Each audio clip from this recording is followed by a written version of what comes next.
Welcome back to another episode of the TwistedTubz Podcast. I am your host, Stephen Tuberty, aka TwistedTubz. She is Courtney McKeon, aka Coco, one half of hashtag, what is it, Coco? Go on, say it.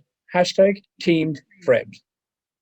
We've been working together for a long time on movies. I kind of stumbled there, but look, we can pull it back. It's all good. But so we've been, geez, what is it now, Coco? Freaking 5 years? 2016, yeah. Yeah, easily 5 years, man. We've been kind of like railing the movie game, like, you know what I mean? It's been quite the journey, like. I mean, it took us across to England and all these crazy places, like, but all the movies we've done, all the parts we've played, all the characters we've created, and gotten to kind of share the screen together and stuff as well. What's the origin story? Like, where did it all begin for Courtney? For me, well, we don't need to know like what you were like as a 2-year-old baby, like, unless you want to like draw detail on that. But I mean, isn't, you know, like, you growing up as a young girl, kind of like, and what kind of drove you towards the direction of acting, and, you know, what kind of like, what was the thing that sparked you to become, you know, like, just an actress, or want to be an entertainer and just kind of perform and things? Yeah, so I suppose one thing I think for me is I'm the oldest in my family, so I have 2 younger siblings, and I think the oldest always takes on some sort of a role, and I definitely would have been a bossy boots growing up. I'd say all my cousins and my sister and my friends growing up would probably say that. I was like that, but then I suppose outside of that I was really shy. So like, outside of my family unit and my I suppose circles that I was comfortable in, I was super shy. And I think my mom started me with speech and drama to give me something to come out of my shell for. I think, you know, she saw, look, Courtney's a bit not the first to speak up, and maybe there's something that she'd enjoy. So started doing speech and drama from, I think, senior infants. I had an amazing speech and drama teacher in Salesians. I had two. I was taught by 2 nuns, Sister Margaret and Sister Catherine, and I did my speech and drama the whole way up. So I went and got the diploma with the Irish Board of Speech and Drama all the way up until when I was in my 5th year of secondary school, and I loved that. I mean, that was like my whole kind of world. That was my hobby, my after school. And then I kind of, when I was a teenager, I joining groups around Limerick, like the Limerick School of Acting and Limerick Youth Theatre. And I think it was Limerick Youth Theatre that really, like, I suppose, like, propelled that for me, really made me kind of see options for acting as more than a hobby. My love for theatre was really rooted in LYT, and then LYT is also the place where I kind of first got my taste for screen, which is this film we did called Losing Grip, and we all played a different troubled teen. You know, we all had a troubled past, things that teenagers go through. We thought it was really dramatic and deep, and we ended up winning the performance award at the Fresh Film Festival the year that we made it. So we were all super proud of ourselves, and I think from there then I decided, okay, maybe screen could be for me, maybe it's something that I enjoy. I kind of had always seen myself as a theatre actress and had kind of felt almost limited, like, you know, you're kind of always told it's one or the other. So I kind of felt, okay, well, I've made my bed. I had a few kind of professional theatre gigs, and I thought, okay, this is where I'm going to be, this is where I'm going to make my mark. And then it was when Paddy saw me in Teenage Memories, which was a show we did with Nightingale Productions, and he approached me to be in Ground Floor with Tristan's in, and I was like only like an extra in it, and that's what started the whole relationship then with Celtic Barrier Media and Paddy. That's awesome. And just going back there a second, as well, as you were saying about you being a shy kid, how mental is that? Because if you, like, you've met me, right? You've been around me on sets. I'm not, I wouldn't be a quiet guy by any means. I'd be pretty bouncy and pretty hyper. I was very like that when I was a kid. I was the guy that, like, didn't like being in photographs. I was pure shy. And then something sparked later in life, which is kind of weird that you said that, because I was thinking, it's like, it must be something in a lot of creative kids that them, you know, because they're trying to find a way to kind of get all this, you know, like, stuff in their head out, and then they find something later in life and it clicks, like. But Yeah, I mean, I think the first project I think I saw you in myself would have been I Love Need You.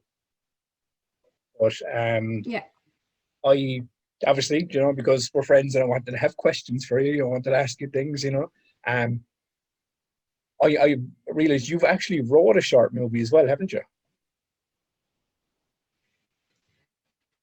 Or am I wrong in that? Do you have a Yeah, writing well, credit though? we definitely, Was it yeah, a I do youth? It was a for, youth theater movie, I think. yeah, it's called Law of a Boss, and Yes. it ended up being a three-way writing credit with myself and Fiona Grimes and Simon Benson. The three of us wrote it when we were, I think we were 18, and it was a pretty. I'm sure anyone, like if any of the youth theater guys are watching, it was a pretty adventurous plot for a zero budget film being made by teenagers and the youth theater. But yeah, we wrote this film about like a witch and a curse, and yes, and that's on YouTube as well, actually. But yeah, I dabbled in writing as well. I used to write poetry actually, and I Love Need You actually has one of my poems in it.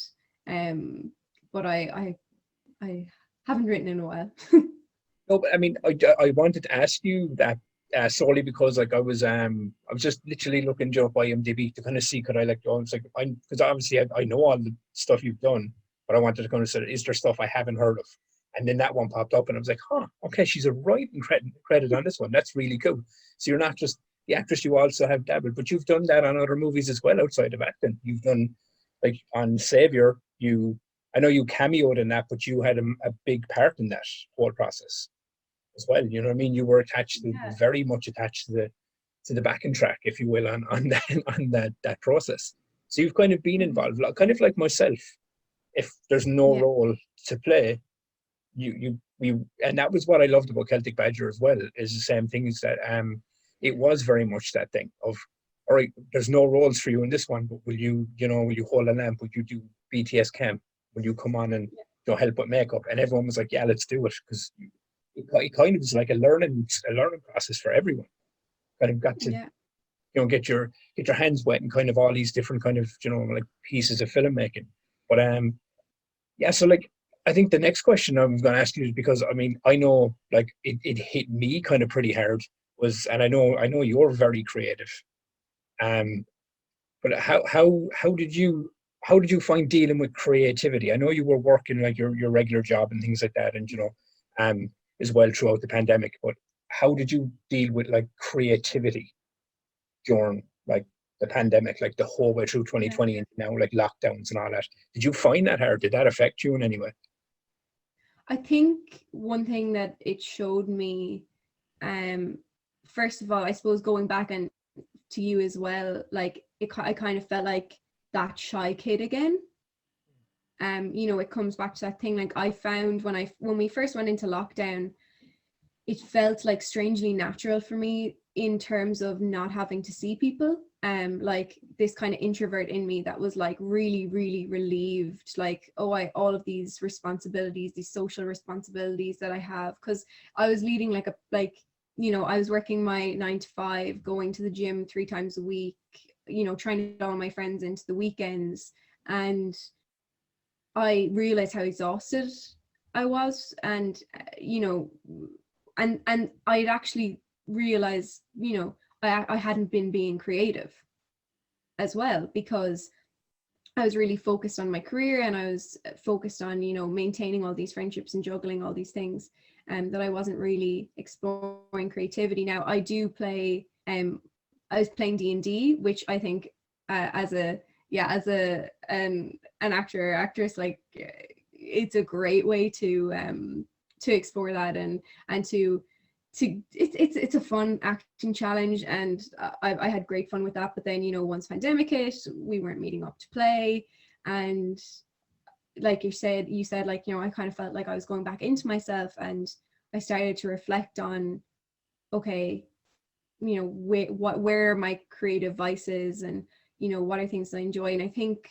for me, I've kind of pushed it a lot to fashion, um because I would have been very into I kind of go through, I think through my life creatively, I go through phases. So for a while I was really into writing poetry, and um for a while I can get really into painting or drawing, and like I'll get really fixated on like certain things, you know, as that, because Yeah. you need that release. You need to, once you're a creative person, you want to put it out there. So for me, it became fashion during the pandemic. I think it was because it was like one of my TikToks like went viral. And it wasn't even big viral, it was pretty small like viral, but it was not a lot of people I knew were using TikTok at the time. So I was like, wow, I'm famous. As you remember from You like were in TikTok memoriam. famous before it was cool. Yeah, I was TikTok famous before everyone was TikTok famous. No, but I think that showed me, oh, I can not only like, I suppose, express myself through my fashion, but I can also have an audience who maybe wants to see that. So I've kind of gotten more into that. But for on the acting side of things, I definitely miss that creativity. And I think the kind of social media presence gives me a way to tap into it. Yeah. Yeah. I mean, for you as well, I'm sure like I mean, you felt I the was same. only talking about it the other day to Brian O'Regan. You know Brian very well. You know, you've met Brian a few times. And the last time I was on set was a film with Brian called Gunky Junkies, which was a month after we shot In Memoriam, which was Wow. basically over a year. Like it's been a year since I've been on a set now, and yeah, it's been crazy. Like, you know what I mean? I mean, I've been doing like, you know, obviously the YouTube things with Brian. We have a weekly show that we do every Sunday, we record every Sunday, and then we were doing stuff on Paddy's channel as well for a while with the game and stuff. But being out there creating like brand new characters, like, you know, like Travis Kane and Nick Johnson, and just these characters that I've been able to kind of like just pull out of my own brain, or, you know, like Yeah. you'll be on screen and acting opposite yourself, or Aoife or Brian, or do you know what I mean? It's Oh I've yeah. missed that terribly, because that was, I think that was something in the last 5 years. I think all of us, like, it became so much of a massive bubble for us all, because Yeah. we were all, you know, as I said, if we weren't on screen, we were helping out behind. It was one of those things. So I think for me Yeah. personally, it was, I think I struggled. I think I felt a bit lost within last year, because you Yeah. remember August before last year, we were in London, Yeah. Oh, which, exactly. you know, like at the premiere of the parish, like, you know what I mean? We think like we were like, that was a big deal. And then, Yeah. like, not even a year later. No, was it? Maybe it was a year later. I'm trying to remember. Was that 2018? It was 2019 we were in, and we shot In Memoriam after it, and then it all locked down. Yeah. So I think getting onto it, I think, like, the next question I think I should lead into, since we mentioned London, was the parish. I mean, Mm. like, you did pretty impressive job on that flick, man. Likewise, likewise. it was it was a weird shoot, and it was a very, like, I mean, I don't know, like, obviously, you know, we, like, everyone has different takes on the process. So I know my Yeah. process and character were very different to yours. Yeah. Obviously, you were the person that was in practically every scene, but you know what I mean. My process would have been a lot more. I don't know. It was weird. It was makeup. It was Yeah. acting without a voice. It was things like that. But I do know that that was a very heavy movie, Mm. and I know even from seeing it on screen, but to being around you during shoots in the background and things like that, it was a very heavy process as well. You know what I mean? Yeah. To bring Sarah to Mm. life. Mm. So yeah, I mean, like, you've been interviewed and you've talked about it before, but I'm just like, as two mates chatting, I'd love to just like hear what the process was like for you, man, because it seemed grueling. Yeah. I suppose it's funny as well, like thinking of the parish, it feels so long ago. Mm. Um, like even if I look back on pictures, like I like look so physically different for to myself anyway. I dye my hair lighter, I have a fringe now, and like it feels like, whoa God, that was like a lifetime ago. Um, but yeah, it was one of those things where I suppose for me personally, acting, I I don't I don't know if I like take it in too much after the fact. Like with getting into character, like Sarah was a a tough character, and she was going through a lot.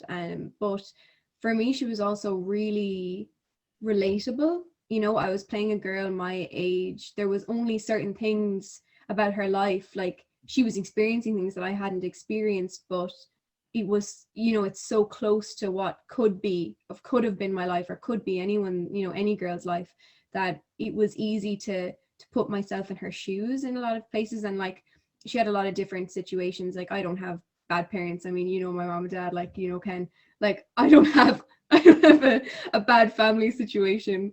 I I'm love really your lucky. mom and dad. Thank you. I You love tell them I said it. They're awesome. there, and I'm really lucky. Like, I, you know, I really do have an amazing family, amazing support network, and great parents. So like, in that sense, it was hard to, I think one of the hardest scenes that I found emotionally was the scene with Connor, who played my dad. And not to give away too much about the film, but it's a scene where kind of a father figure has to, I suppose, go behind a mother's back and come to this like, he's maybe putting his daughter forward for something that is breaking his heart, but and he can't go on that journey with her. And it was one of the first scenes, you know, one of the first weekends of shooting.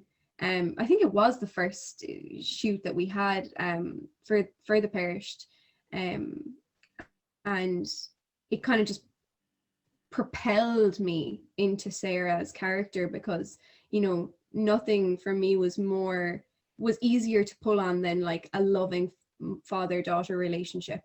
You know, that there's nothing easier for me to like put myself in those shoes, and it was so emotional to film. And I mean, Connor's an amazing actor, and so dignified, and in his approach as well.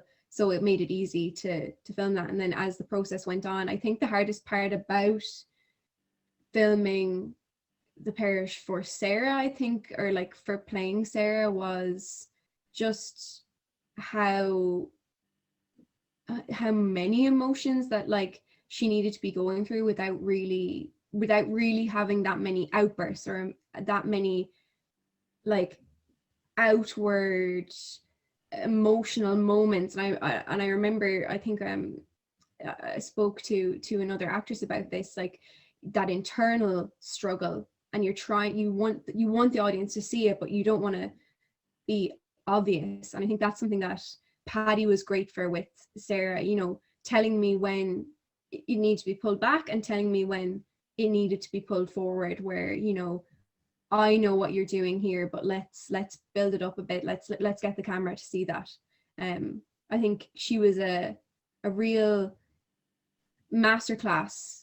Playing Sarah was a real masterclass in acting for me, and really pushed my abilities, because I didn't feel the confidence to play her as much when I was like, not when I was reading the script or anything, but like when I was actually there, when I was on set, and when I was faced with all these other amazing actors and actresses. You know, you start to think, oh God, like, am I playing well, you know, against these people, you know, across from Fiach and Paul, who's like, you know, this huge energy, and you're thinking, oh, do I need to match this? And, you know, trying to stay true to Sarah. And yeah, it was a real masterclass. Well, I personally, as I said, look, I mean, obviously, like, you know, we don't want to talk in too much detail about it, because we don't know. We don't want to give too much away. We don't want to say some things in case we're not allowed to, you know. But I mean, looking back at the process, like for me, is like, as you mentioned, Paddy. Like, Paddy was the same with me. Like I was playing a character that, you know, as we said before, it was a very different process to get to that character. But Paddy allowed me to like ask as many questions as I needed to, you know, to get my head where I needed to. And I think it was the very same with you. I mean, and me personally, I mean, I think Paddy did a bang up job keeping that whole thing together, and keeping all of us brats together on one screen, because we're all loose cannons when we're allowed to fly off the leash. You know, I know I certainly can be anyway, which was a shock on In Memoriam, where I didn't bring the hyper tubs with me that on that set.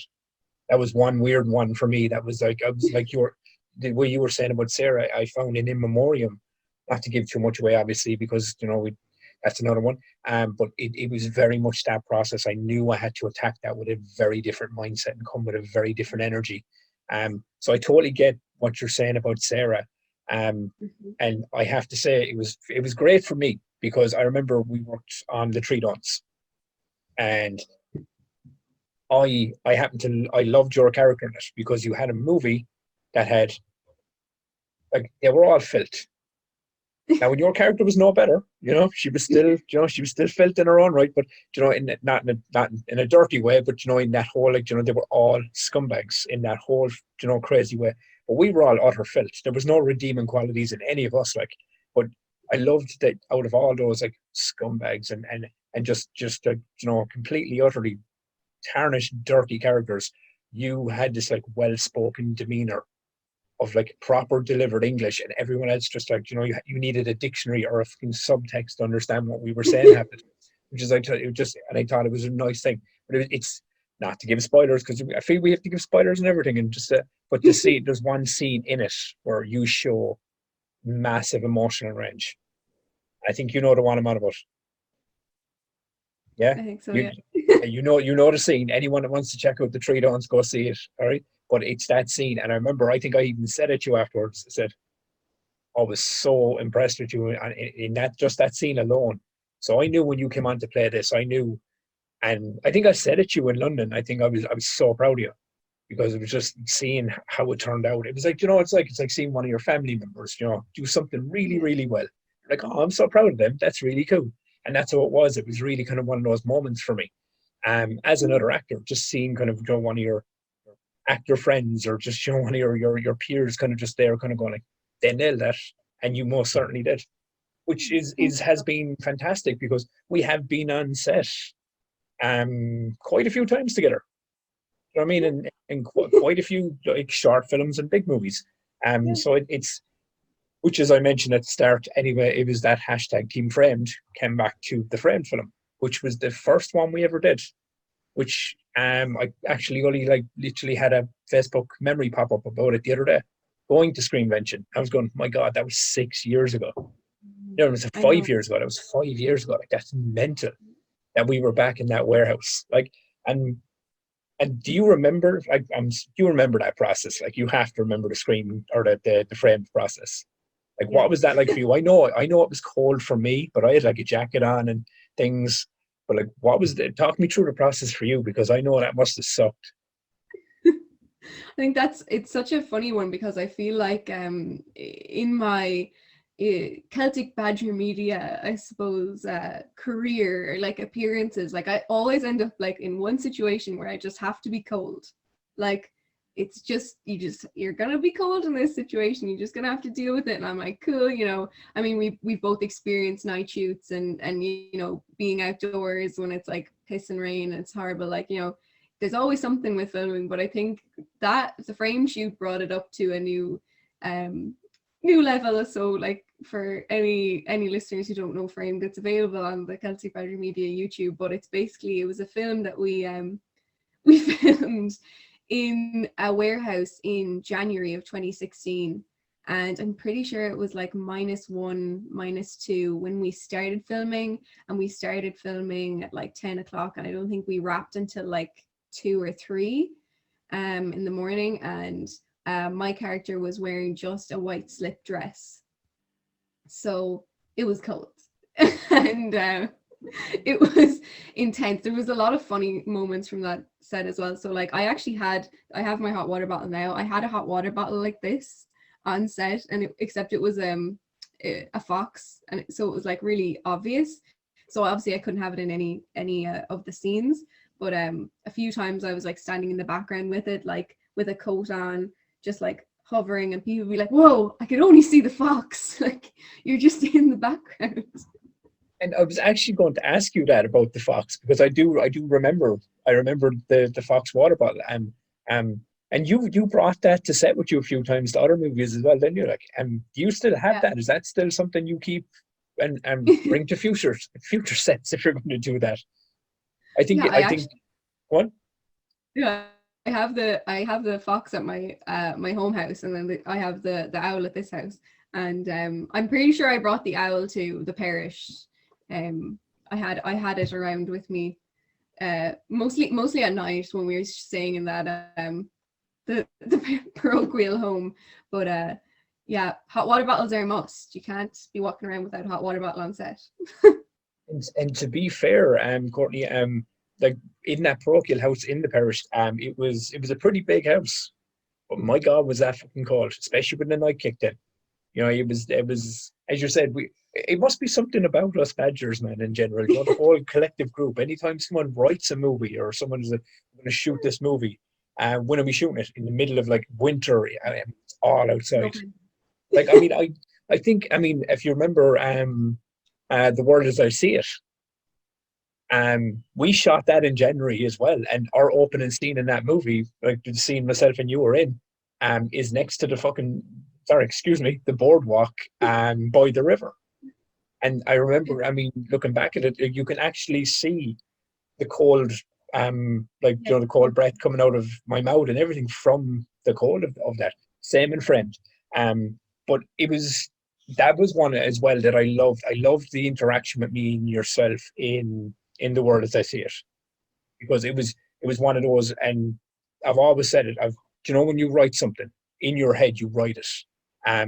But it's like, obviously if like you see it a certain way. But I remember we had a conversation right before we shot the last scene, and you had come to me and said, "It's like, I think we said something along the lines of like, I don't know if she would do this," and that blew my mind. I was like, that intrigues me, because I know how I wrote it, but I don't know. Like, someone else is coming to me going like maybe she should do it this way. Maybe you should say this, and then maybe bring this back. And I remember we did it. We wouldn't say we was like, we'll check and do it Courtney's way, but we tried it that way. We alternated. And I think we brought the speech that Paddy had said earlier in the movie to the brother, and I think we kind of paraphrased that back. Mm-hmm. And I think it changed. And I mean, like, look, because I was looking back at the original script for it the other day, and I was even going, oh my God, if we had went with the original like speech at the end of that movie, that would have just been a very different ending. You know what I mean? So I was, I thank you for that, because like a lot of people come up to me and say, man, that's your best work. And I'm like, Courtney had a hand in that, to be fair. Like, but you know what I mean? It was one of those, and that's what I love about the collaboration between two people, and people on it. And as I said, you look at it like all the films. I mentioned Paddy again, because on that movie, I remember I wrote it, I was directing it, I had to kind of like make sure everything was kind of where it needed to be. But at the same time, it might have seemed like I was doing 100 things on that set. But because I was on screen, obviously my focus was on the character as well. Yeah. So Paddy had to kind of pull reins. He did like 3,000 jobs on that set. So I have to give him credit for that. I have to say that. Paddy did a lot more work than I actually did in the background in that movie.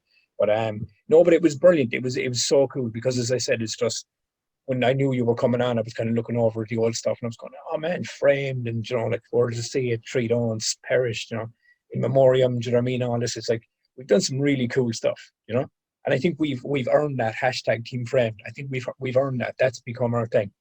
For sure. But so like me rambling on about movies and everything else and all the things we've done. So I think I got to segue into the last question of the interview, and it was like, what's the future holding? Like, where's the direction going? I know the world is pretty bleak and crazy and kind of up on its head at the moment. But where does Courtney's path go? Where do you see yourself going now? Like, are you still kind of pursuing, or are you just kind of like living in the moment and kind of waiting for it all to kind of like balance out? Yeah.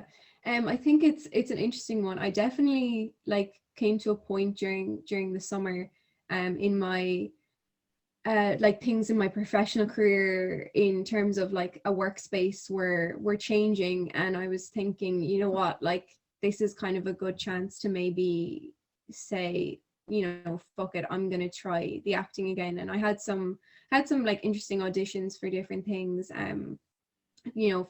kind of a spur of self tapes and things for a while, for different roles and different things, and nothing came of it at the time. And I think I just haven't given it, I don't think I've given it like that 100%. There's always, I think for me, I'm like at this point where I'm like between two things. I've got like my professional career that I do enjoy, I actually really enjoy, like I love the day-to-day of it, and I have the acting where I also, you know, I love it. It's a passion, like, you know, that, you know, yourself, like that feeling, you know, you can't match it. So I think ideally I would love to act professionally and get to do that all the time. But I think I'll also be okay if I'm not. I think for me, I'd love to, like, before I, like, you know, hang up the acting, or if I was ever to hang it up, I'd love to get to do like a period drama at some stage. That would be dreams. And I'll always keep it as a hobby. And I think, you know, I have the type of friends who, you know, like, will do that, like, even beyond Celtic Badger. I mean, you know, that's all, we're always going to be a family, and I'll always, like you said, if there's not a part for someone, you can come on set and do something else. And, you know, I'll always be around that. And I hope to continue to be around it. And then even like with my own, like, my boyfriend and my friends, like, we all kind of met through drama. We all, you know, we're all performers. So it's never far away. No, I mean, look, I think that's the best way to look at it, man. Do you know what I mean? Is because, as I said, world is kind of in a really weird spot at the moment. So, yeah, we just kind of, as I said, just kind of latch on to it. And as I said, look, I'll always happily bring you on set with me, man. You know, there's always a part there. You know yourself. I said the same to Brian and all the lads. I've always got parts for them because I write for me. Do you know what I mean? So when I write things, I write for me. It's kind of, I don't have like, oh, I need to get like this person. It's kind of like, oh, that's definitely going to end up falling into Courtney's hands, or that's definitely going to be a Brian part, because it's just the way I write. You know what I mean? Every writer's got a different process, but yeah, I mean, I just think it's been awesome to share the screen with you, and it's awesome to just see you grow as an actress over the last 5 years that I've got to know you. I very much look at it as, I think you were that diamond in the rough at the very beginning, but you were destined to shine like a star. And that's kind of what you did after the first. You know what I mean? You should be very proud of that, because I always look at it this way, right? And I've always said this: if this advice goes anywhere with you, fine. If it doesn't, just, you know, Tubbs is mental, but we'll go with that one. But I've always looked at it this way: is, you know, like the thing we do, the acting that we do, and the, you know, the filmmaking and everything else, that line of work is always it's a stereotypical kind of brass ring that people hold above it. And they look at success in that is like how much money you make and how famous you become. But the way I've grown to look at it is, every film we've made, we've succeeded.